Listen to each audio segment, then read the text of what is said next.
Today is October 4th, 2025. My name is Henry Smith, and I graduated from Frostburg after 4 years here in 1975. I'll use the prompts to get me started, if I may. What are some of my favorite memories? My overarching memory of Frostburg is that I came from the Washington, D.C. suburbs to this very special community that was an integrated, close life of the mind community that included administrators, staff, faculty members, and students. And that informed my entire 4-year experience here. Next question, what was it like to be an FSU student when you were here? Well, because I was here from the years 1971 to 1975, I arrived at Frostburg in the pure analog world. There wasn't even a digital wristwatch then. Everything was analog.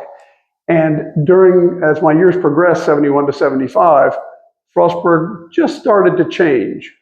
Things like the Lane Center was built, for example, and other groundbreaking was done to move Frostburg from that 20th century, 19th century, 18th century world that existed here into the new world. So I got to experience both of those student experiences, if you will, of being here during that time. Who were some of the good friends I made and who influenced me a lot? Tom Schultz, dear, dear friend. Bill Ramsey, dear, dear friend. And a number of other people that I encountered that inspired me. Some of them were in classes senior to me. A good example is Jackie Johnson, who was the student government vice president, who was one of the many females I've encountered who taught me man smart, but woman smarter. And I learned to just listen. And Steve Hartley, who was the president of the Student Association then. And I could list hundreds more because it was such a close community. What were some of my favorite hangouts or study spots? Because I was a double major and an ed certificate, secondary ed person, I didn't have a whole lot of hanging out time. But the activities around the campus, which I'll mention, provided those distractions from what otherwise was study time. I spent a lot of time in the Frampton Library using something called a card catalog, which people don't understand, and the Dewey Decimal System, and using microfiche of old newspapers to do research. So a lot of my hanging out was in my room at my desk. I lived on campus all 4 years, or in the library, or in my classrooms, or at the various activities. Was I involved in clubs, fraternities, sororities, student governments, and so on? I was in the Student Association. I was in then what was called the College Forum, which was a governing body for the college made up of students, faculty, and administrators. I was in the College Senate, which is a smaller group, kind of the upper house governing body, made up again of students, faculty, and administrators, to show you how egalitarian everything was. I worked on the College Center board, had some of my most miraculous experiences collecting and hosting and returning to airports or returning to hotels, speakers and other people brought in from off campus to enlighten us. Some of my favorite classes, I can't remember a class I didn't absolutely love. The student-teacher ratio was probably, I'm sure it's in the record somewhere, 14 to 1. We had finally Dunkel Hall was built, and it had the large lecture room. I had one class in there, U.S. History 101, I think. But most of my classes had from 8 to 15 people in them. I was a political science major, and C. Walter Howe, giant of a person. Every class was fascinating, and he really taught us how to write. He realized coming out of high school, no matter how good our K through 12 preparation had been, we didn't really know how to write, and he concentrated a lot on that. Walter Lackey, another great political science professor who happened to be blind, which helped us expand our horizons, but extraordinarily good teacher. David Dean in the history department, extraordinarily good teacher. Dr. Tam in the science department, very good science teacher for us non-scientists. And again, every other teacher. Elizabeth Adams, who I had for English, extraordinary. My French teacher, extraordinary. Some of the important events going on or off campus, because we lived in this transition period between the old analog college experience and ultimately the new digital, I participated in 3 or 4 panty raids when the boys in Allen Hall would giggly race over to Simpson Hall and raid the ladies' underwear drawer. Seems very politically incorrect now, but curiously, the ladies all thought it was fun, and they were all giggling and hitting us with brooms and all of that kind of 1950s era and earlier hijinks. We had streaking, that was when that was big, which was very chilly in the cold, but we did it on the quad. When it snowed, we would get trays out of Gunter Cafeteria, that's where we ate, and slide down the hill in front of Old Main. So we had our fair share of fun, and some of those extracurricular activities stick in my mind along with everything else. But also it was a serious time. My friend Tom Schultz and I spent an entire semester canvassing in Cumberland. That was our assigned territory for presidential candidate George McGovern, an anti-war candidate. And somehow or another, I ended up the chairman of the Frostburg State Student Mobilization Committee chapter, which was the primary student anti-war organization in the United States.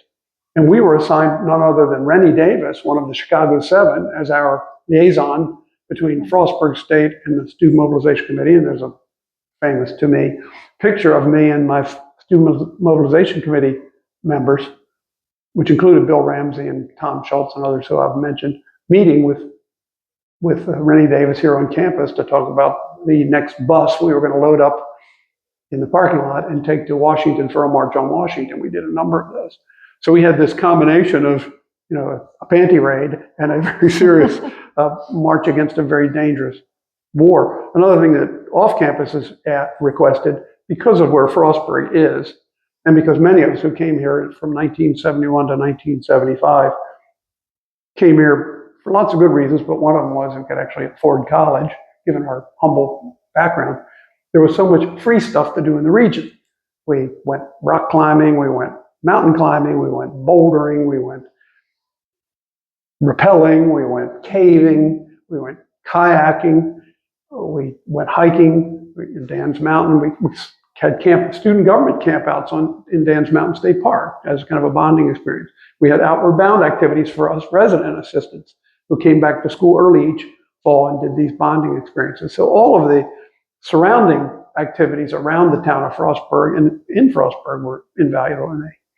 The final question on the prompts is anything else I'd like to share, and I just could not possibly express what an extraordinary value on every level Frostburg State College, that's what it was, then was from 1971 to 1975. It informed us and changed us and grew us and prepared us in so many ways. It would take hours to list them, and I'm just eternally grateful for that. I think I'll just veer off now, if I may. Here we were, this little, very isolated mountain town. As I always remind people, when I arrived here in August 1971, you could not get a radio station on this campus. The radio signals didn't come here. When the wind was blowing right off Big Savage Mountain, you could get some gospel radio, WFRB, but intermittently. And if the humidity was right, you could pick up a scratchy signal of WFSC, the very good campus radio station. If you went and sat in their office in Gunter Hall, you could hear this great radio, but you couldn't get it in Allen Hall across the quad. So we were isolated in this academic village where we didn't have radio, we didn't have TV, of course, we didn't have cell phones, we didn't have computers, we didn't have laptops, we didn't have screens of any kind, we didn't have in-ear listening devices for music, we didn't have hoverboards, we didn't have electric bikes or scooters. We had the college. And it brought us all together into this academic village. But one interesting thing, and I want to do a name check for my 5th grade teacher, Tom Howie, who I still have lunch with on a regular basis from 1963. He graduated from Frostburg in 63, and while he was here, he realized we're up here in this isolated mountain area, and we don't have any culture coming onto campus, or enough. So he actually contacted the promoters for speakers and music and arts in Washington, Pittsburgh, Philadelphia, and Baltimore, and said to them, look, your acts that you book, your artists that you book, your speakers that you book, travel right past us one way or the other, even if it's on the Pennsylvania Turnpike. Why don't you start adding an additional stop, Frostburg State College? I'll get the money for it somehow by beating the doors down around here. And because of Tom Howie's work in 1963 and the 4 years prior, when we arrived here in 1971, I'd just like to read a partial list. The speakers that we got to see and then chat with on the stage after the speech included Maya Angelou, Christine Jorgensen, the first famous transsexual patient who went to Sweden to have a transsexual operation, Senator Mike Graffel from Alaska, Strom Thurmond, the racist senator from South Carolina, Julian Bond, the civil rights activist from Georgia. That points out another thing about the life of the mind here. Nobody got triggered by anything. That is, we extreme lefty anti-war types were just as interested in hearing what racist Strom Thurmond would offer as we were to learn what Christine Jorgensen could tell us about her sex change operation. There was this interest in just growing. Also, thanks to Tom Howie, class of '63, this is just a very partial list of the musical artists we saw in Little Compton Auditorium or in Little Compton Gym, some of which even probably the current archivist of the library would have heard of.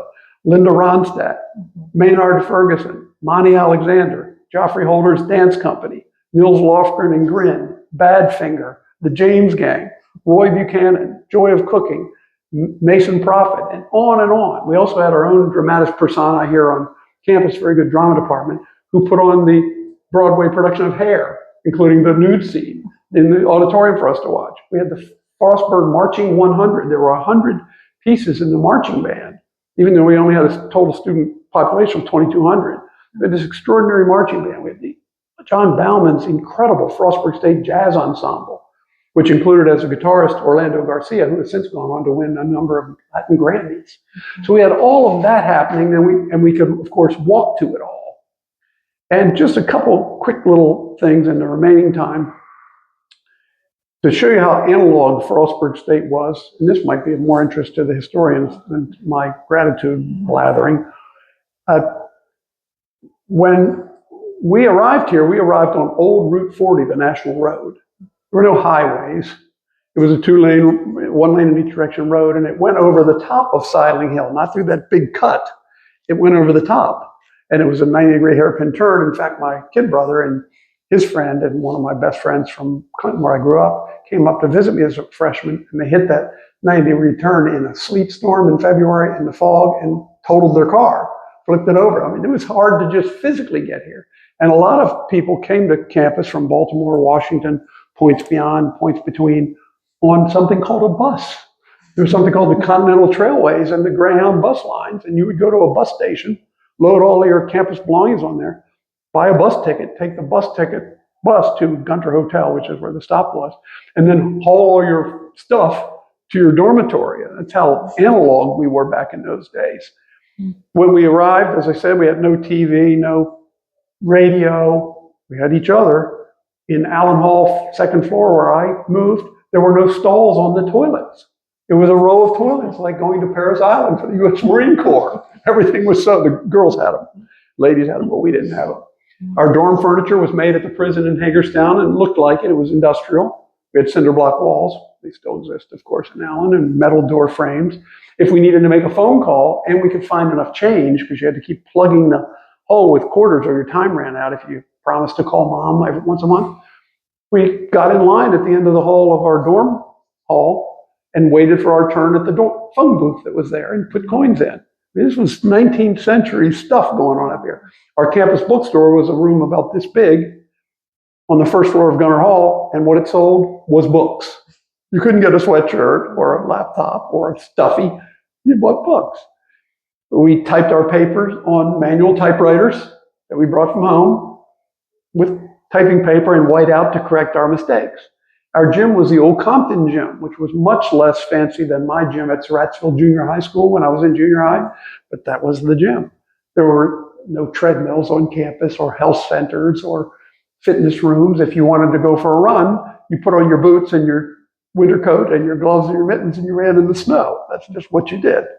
We did our work out of paper textbooks that we bought and then resold back at the end of the semester to try to get some money. We tried to buy our books used. We took notes with pens on spiral notebooks in class. We did have a very impressive library in Frampton that we used the card catalog and the microfiche readers to do our research. We had a fabulous concert and speaker facility in the Compton Auditorium then.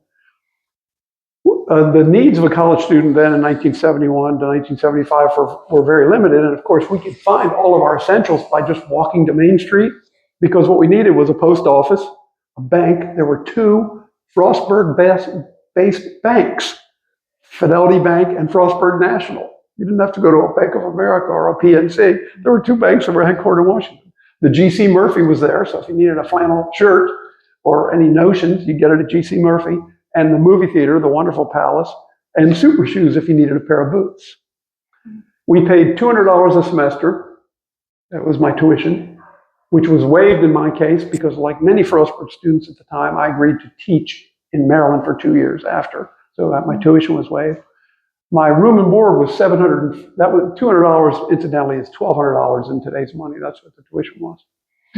Our room and board was $750, which is about $5,000 in today's money per semester. That would seem more expensive. And our student fees were $35 a semester. Those were the fees. The drinking age in Maryland was 18, same as the draft age to go get killed in Vietnam.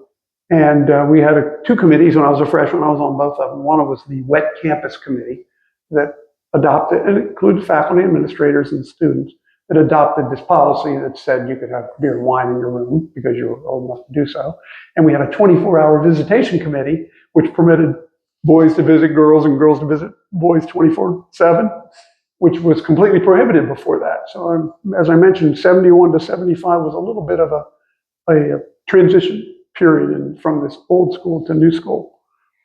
So as you can see, that one little period, which I hope I'm providing a little background on, was a transition period which started out with the old world college experience, which was priceless beyond any imagination, and ended up preserving the elements of that old world, but adding new elements for people that wanted them. Fitness center, a student center. We didn't have the lounge when I went here was the quad. If you wanted to hang out in the lounge, you sat in the snow on the quad. There wasn't anything like the Lane Center, which was built while I was here. And the co-ed dorms were built while I was here. So there's a little bit of a history. And I can go on and on about Alice Manicure, the Dean of Students, just valuable, wonderful presence and nurture. Nelson Guild, I noticed the current students pronounce that Guildhall instead of Guildhall, they wouldn't know. Nelson Guild, the extraordinary college president at the time. Kenneth Jablon, the extraordinary dean of the college at that time. The staffers like Ruby Riley, the SGA secretary, and Nick Quartucci, the long-term custodian in Allen Hall. We students who arrived here were just surrounded by opportunities to grow and develop, for which I'm extraordinarily grateful. One thing I didn't mention is I mentioned Tom Schultz and Bill Ramsey. Another huge influence on me was Ken Jarvis, my late freshman roommate, because I had come, just this kid growing up in the sticks outside Washington, to Frostburg.